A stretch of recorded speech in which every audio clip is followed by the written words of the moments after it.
За сайн байцгаана уу хүүхдүүдээ, энэ өдрийн мэндийг хүргэе.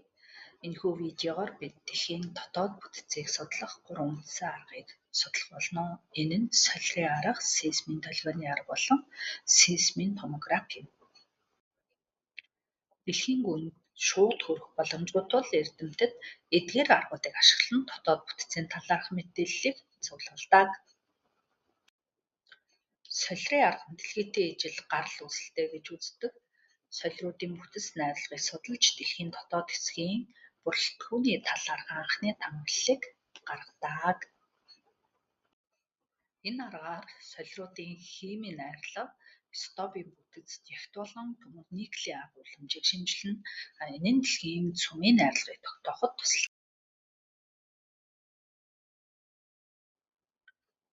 Солирын арга нь дэлхийн цөм төмөр никелийн найрлагатай манд силикатлы бүтэцтэй байж болохыг баталгаажуулж дэлхийн нас үүсэлтэй холбоотой мэдээлэл өгдөг. Солирын арга нь анхны баримжаа химийн найрлага, насны талаар мэдээлэл өгдөг давуу талтай.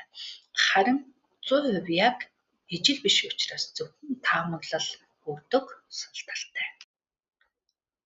Сейсмийн долгионы арга нь газар хөдлөлтийн P болон S долгион дэлхийн гүнээр дамжин өнгөрөхдөө хэрхэн тархаж хурдан өөрчилж байгааг судалдаг. F долгион хатуу шингэн бүх төрлийн орчинд дамждаг бол S долгион шингэн дотор дамждаггүй. Энэ шинж чанарыг ашиглан гадаад цөмийн шингэн төлөвийг илрүүдэг. Сейсмийн аргаар мохын хил, Гутенбергийн хил, дотоод цөм хатуу, харин гадаад цөм шингэн гэдгийг тогтоодог. Энэ нь дэлхийн гадаргуугийн хилийг тодорхойлдог.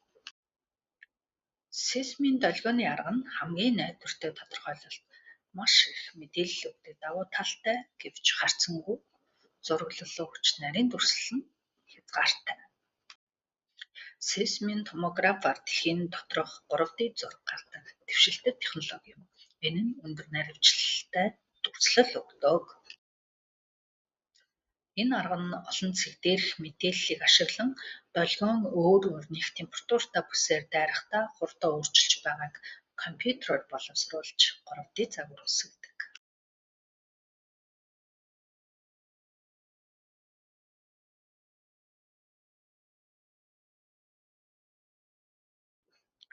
Томографийн арга нь 3D зураглал, өндөр наривчлалтай дүрслэл, мантийн конвекц зэрэг геологийн бүтэцүүдийг илрүүлдэг давуу талтай, харин олон өвдөл шаардаж мэдээлэл дутагдах сул талтай.